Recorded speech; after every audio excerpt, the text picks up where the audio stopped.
En el inicio del siglo XXI, las guerras, las hambrunas, las situaciones de pobreza o explotación extremas se han convertido en males crónicos, y las tragedias se suceden en un mundo tan desigual como basado en un orden injusto, porque los efectos de los dramas políticos y los desastres naturales se ven potenciados por la fragilidad, cuando no la total ausencia, de estructuras básicas en los países castigados por el atraso y la miseria.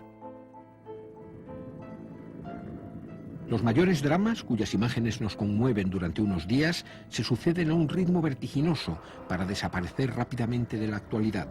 Los conflictos se solapan y tras una breve reacción solidaria de la opinión pública quedan olvidados sin que se les ponga solución.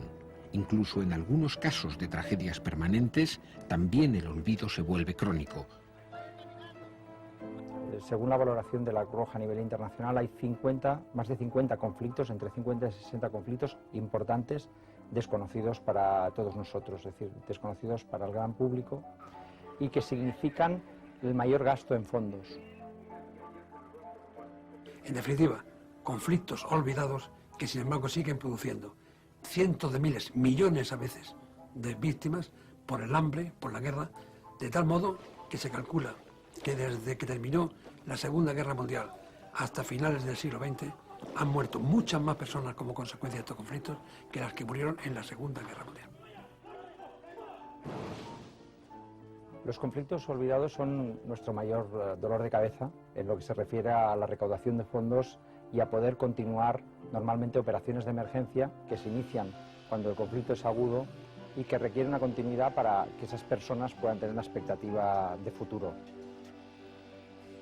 Por ejemplo, encontramos en África el problema de los Grandes Lagos, que tuvo su eco en los medios de comunicación en el año 1995 y que sin embargo sigue ahí pendiente, con una cantidad de muertos y con una cantidad de problemas, de presos políticos, de imposición de una etnia sobre otras. Tenemos los problemas de la zona del Golfo de Guinea, con Sierra Leona, con Liberia, con Guinea-Conakry, donde se calcula que hay unos 500.000 refugiados de los tres países que están absolutamente desprovistos de todo. Tenemos los problemas ocasionados por las inundaciones de Mozambique, que han producido pues la destrucción prácticamente de la riqueza del país, y todo esto se va olvidando porque surgen otros conflictos que hacen que desaparezca el interés por estos otros que sin embargo siguen necesitando nuestra atención.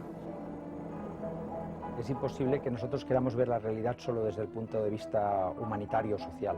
La realidad está basada en la mayor parte de las ocasiones en la realidad económica. Solo hay que ver en África las disputas que generan los diamantes, el petróleo, y cerrar los ojos a eso sería un error. Creo que en general la actuación de Naciones Unidas y de las grandes organizaciones como ACNUR, que dependen de ellas, no es totalmente satisfactorio, puesto que se limitan simplemente a tratar las consecuencias más inmediatas del conflicto, pero sin procurar su solución. Las organizaciones tenemos que perder la tentación de solo estar en las emergencias y ser responsables y continuar en los procesos de paz y de desarrollo y que hacen que las personas sean fuertes y se puedan enfrentar a su propia vida cotidiana. Atender las necesidades urgentes, pero que esta atención no sea paliar una situación injusta, sino que se atienda con una visión de transformación, con una visión de desarrollo, con una visión de denuncia, con una visión de rebeldía frente a situaciones injustas y violentas.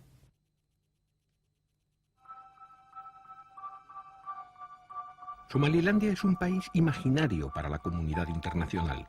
Ningún Estado reconoce su existencia y ni siquiera figura en los mapas pese a que vive en paz desde hace 10 años, tras haberse escindido de una Somalia desmembrada por la guerra civil.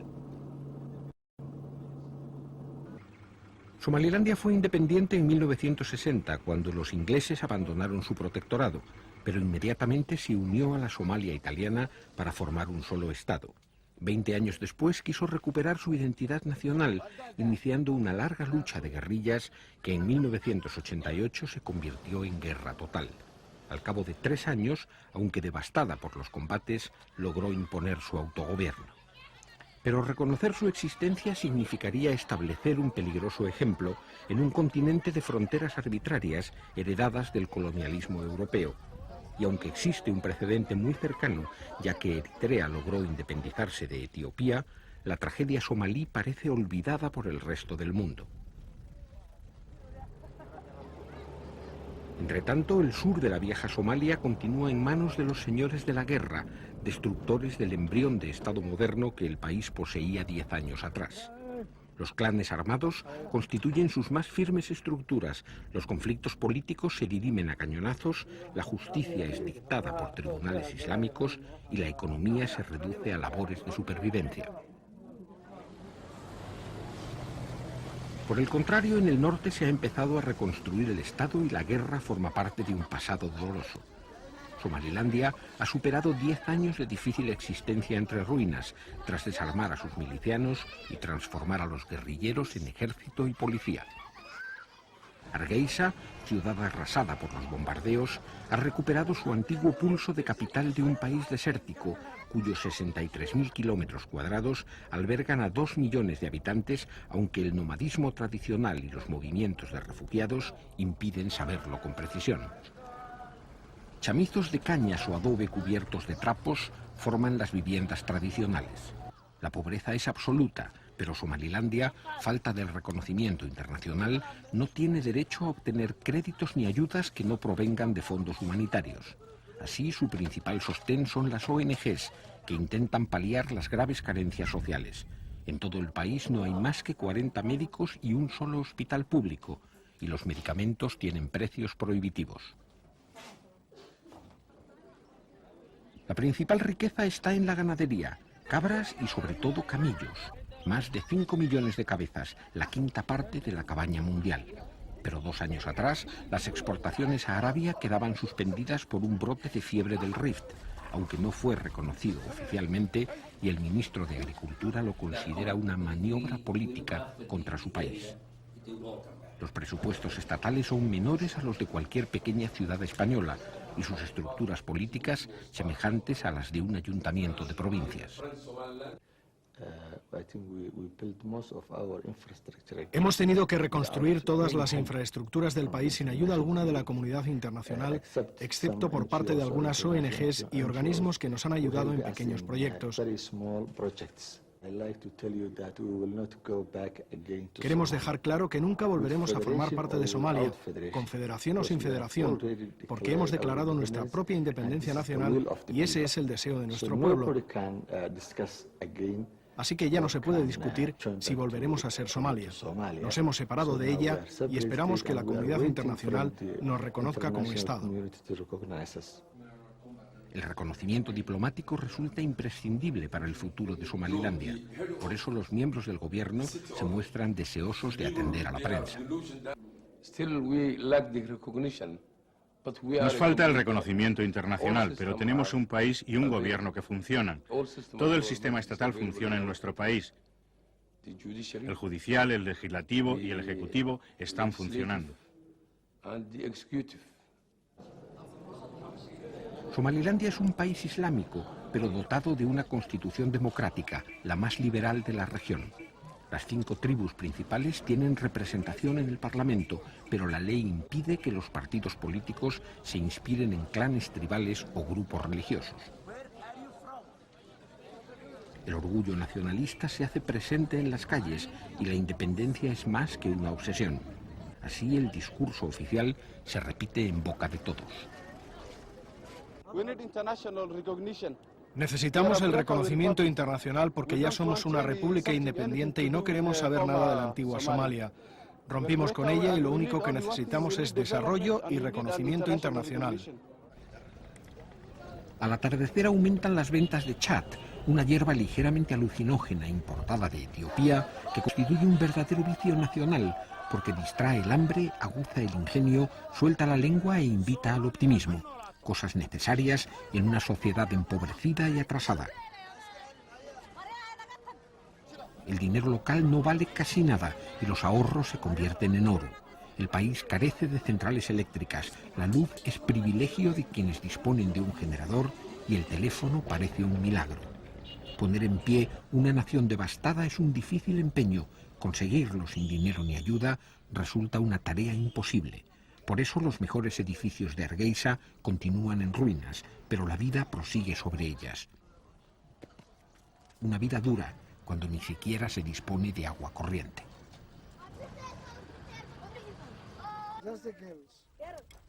El agua es un tesoro en un país desértico sin lago ni río alguno. Y los aguadores venden el líquido turbio que sacan de los pozos, según la despiadada ley de oferta y demanda, al precio de 20 pesetas litro. Durante la guerra el agua se utilizó como un arma estratégica. Se destruyeron todas las maquinarias y las canalizaciones, incluso se bombardearon los grandes pozos. Cuando llegamos a Hargeisa en 1991, no había agua. Los pozos estaban inutilizados. Entonces la única forma de conseguir agua era la tradicional, extrayéndola a mano con cubos. Y eran aguas superficiales, filtradas de la lluvia. Hay que extraer el agua de las entrañas de una tierra reseca y aprovechar hasta la última gota, midiendo cada litro que se emplea en regar las huertas. Con ayuda de organizaciones como el UNICEF y la Cruz Roja, se crearon las primeras instalaciones para retener el agua de las lluvias y se logró restablecer el suministro de las principales ciudades. Pero faltan medios y también trabajadores especializados para terminar una tarea fundamental para la salud y el desarrollo del país. La mano de obra se encuentra entre los antiguos soldados, que reciben una formación laboral financiada por Cáritas. Jóvenes que, tras cambiar fusiles y pistolas por brochas y palas, estudian los oficios de la reconstrucción. Nuestro principal objetivo es la generación más joven entre los antiguos combatientes, muchachos veteranos de guerra, chicos sacados de los campos de refugiados y huérfanos cuyos padres o madres murieron a causa de la guerra. Además, estos centros facilitan la desmovilización, mientras el Estado dedica el 65% de su magro presupuesto a las Fuerzas Armadas y policiales.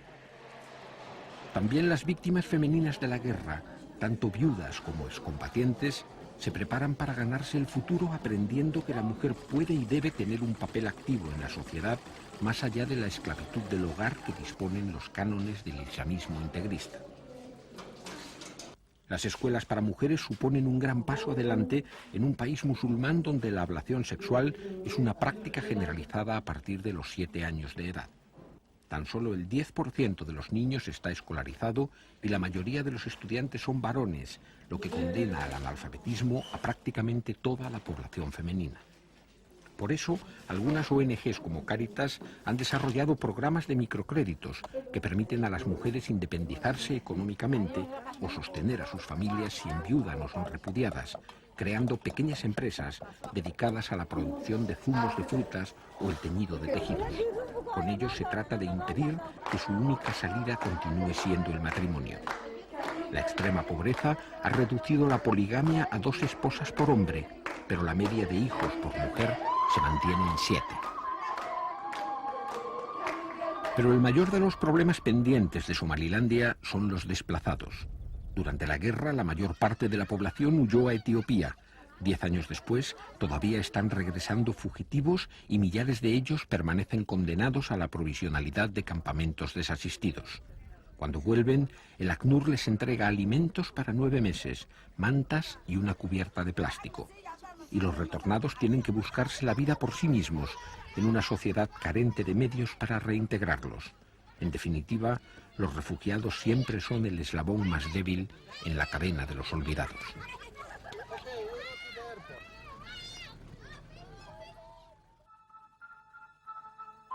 Uno de los más dramáticos conflictos olvidados se encuentra en el sur de Guinea-Conakry, junto a las fronteras de Liberia y Sierra Leona, eje permanente de las más sangrientas guerras que atormentan al continente africano desde hace años. Las carreteras que conducen a esa zona turbulenta, continuamente transitadas por convoyes de refugiados, están jalonadas de controles militares que obstaculizan la marcha e impiden filmar, aunque se disponga de todas las autorizaciones oficiales. Al final del camino, la pequeña ciudad de Kisidougou se ha convertido en capital de un universo de tragedias, con sus calles abarrotadas de gentes desplazadas y los precios de su mercado desmesuradamente elevados por la presencia de extranjeros. Porque Kisidougou es el último punto donde permanecen las grandes organizaciones internacionales. Más al sur queda un vasto territorio sometido a la amenaza guerrillera y la represión militar, privado de la ayuda humanitaria. Y en medio, pueblos como Yambé, saqueados e incendiados por un nuevo grupo guerrillero organizado y financiado desde Liberia, que dio jaque al gobierno de Conakry atacando a las poblaciones cercanas a la frontera con Sierra Leona.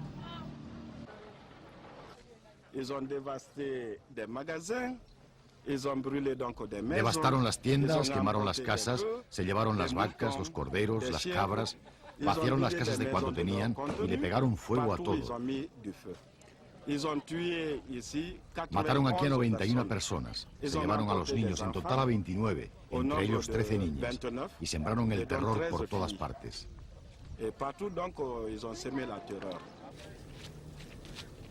La región, hasta hace muy pocos meses pacífica y relativamente próspera, ha quedado sumida en el caos y se ha llenado de campos de refugiados, lugares de acogida en precario, improvisados y mal atendidos, donde los desplazados guineanos se mezclan con los fugitivos de Sierra Leona que han logrado cruzar la frontera sorteando las barreras militares.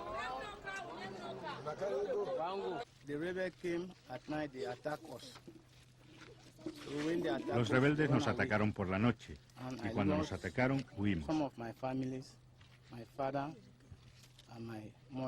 Yo perdí a algunos miembros de mi familia, mi padre y mi madre y algunos niños, 2 de ellos los perdí. Golpearon a mi madre en la espalda y a mi padre le cortaron la garganta. Para llegar hasta aquí pasamos 6 días en la selva.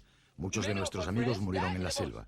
Muchos de nuestros niños murieron en la selva sin comida ni medicinas.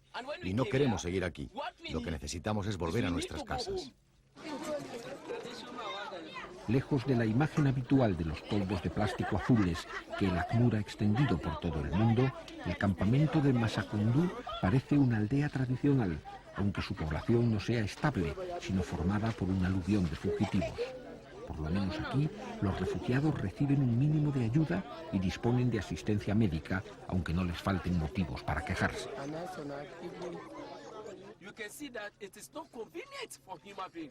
Nadie puede discutir que estos desdichados tengan razón cuando afirman que las condiciones de vida que soportan no son adecuadas para seres humanos. Hacinados en recintos cerrados que se les antojan prisiones, solo piensan en volver a las tierras de donde fueron expulsados por la fuerza de las armas.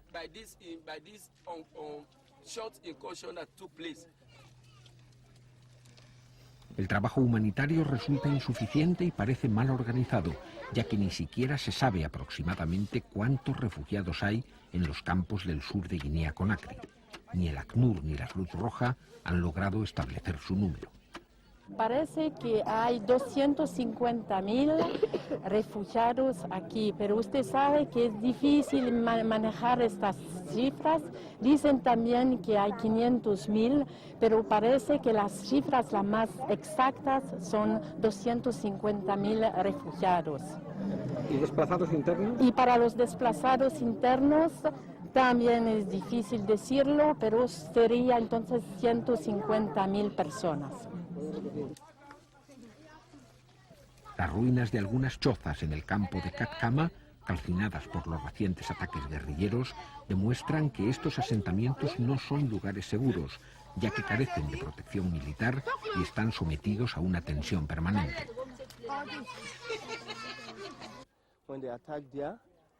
Los rebeldes que atacaron el pueblo llegaron hasta aquí y atacaron también este campamento. Por eso muchas casas están quemadas y demolidas, como pueden ustedes ver. Entonces, los refugiados tuvieron que huir, algunos a Nandú, otros a Massacoundou, incluso muchos se refugiaron en la selva para salvar sus vidas.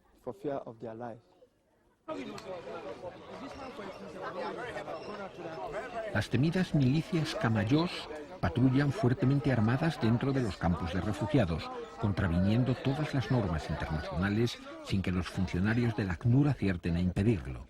Y los refugiados encuentran en estos combatientes de fiereza demostrada la única protección eficaz contra los ataques guerrilleros. Todos los días se repiten las imágenes dramáticas de los traslados masivos, desde los grandes centros de tránsito hasta los aún mayores campos de refugiados. Se trata de inútiles viajes a ninguna parte, de un lugar provisional a otro de permanencia indefinida. pero ningún gobierno ha presionado eficazmente a las autoridades de Guinea-Conakry para que autoricen la apertura de un corredor humanitario a través de su territorio, lo que permitiría la evacuación masiva y posterior repatriación por barco a Sierra Leona.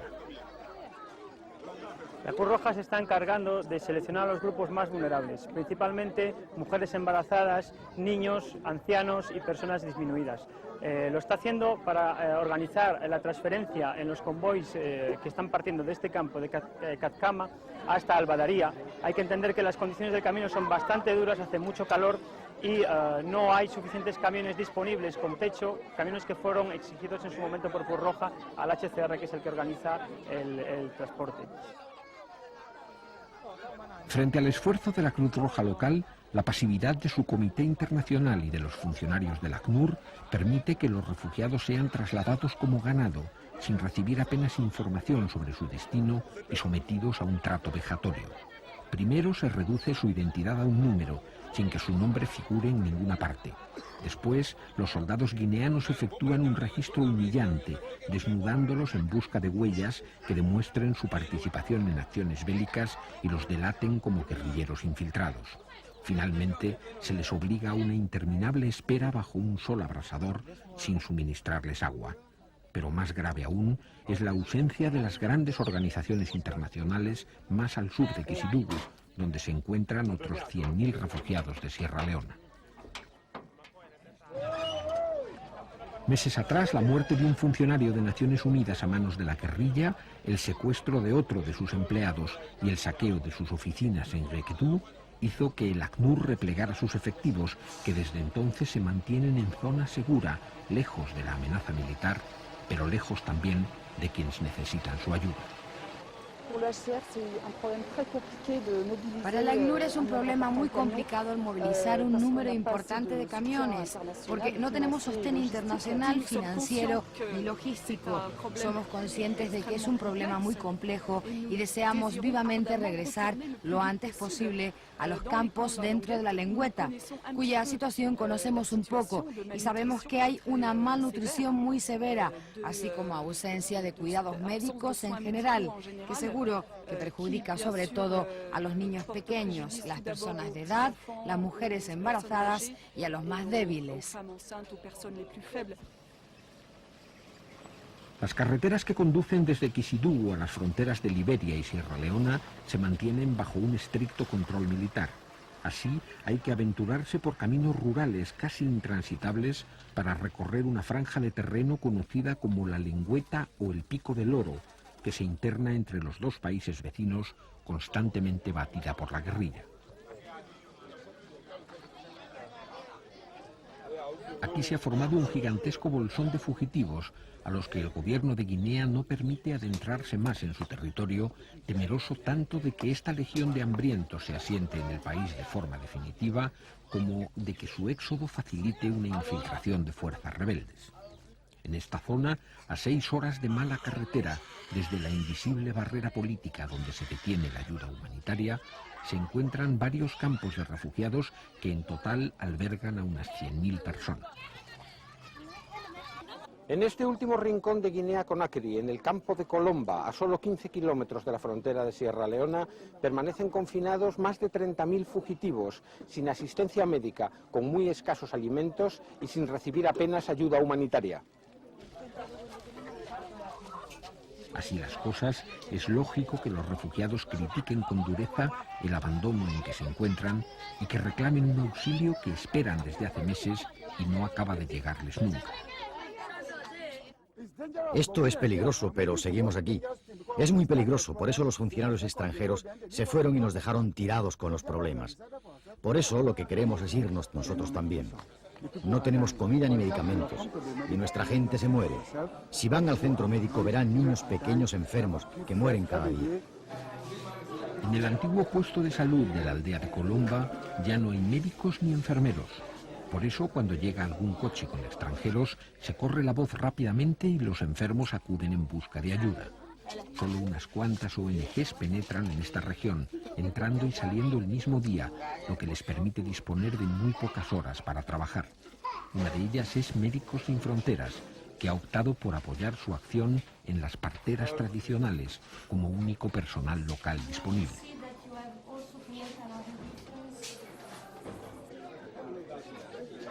Una doctora de Acción contra el Hambre se disponía a trasladar a 2 niños en estado grave, víctimas de la desnutrición. Había realizado un viaje de 6 horas desde Kisidugu para recogerlos y conducirlos a un centro hospitalario próximo, ya que las autoridades guineanas no permitirían su evacuación fuera de la misma zona de riesgo.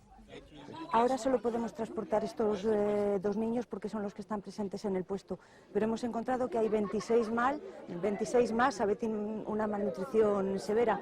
Entonces la semana que viene volveremos a por ellos para trasladarlos al centro de nutrición terapéutica que hemos abierto en Wendekenema. Resultaba imposible vaticinar cuántos niños encontraría la doctora cuando volviese a Colomba. Algunos ya habrían muerto, pero otros ocuparían sus lugares porque el número de afectados por el hambre aumenta cada día.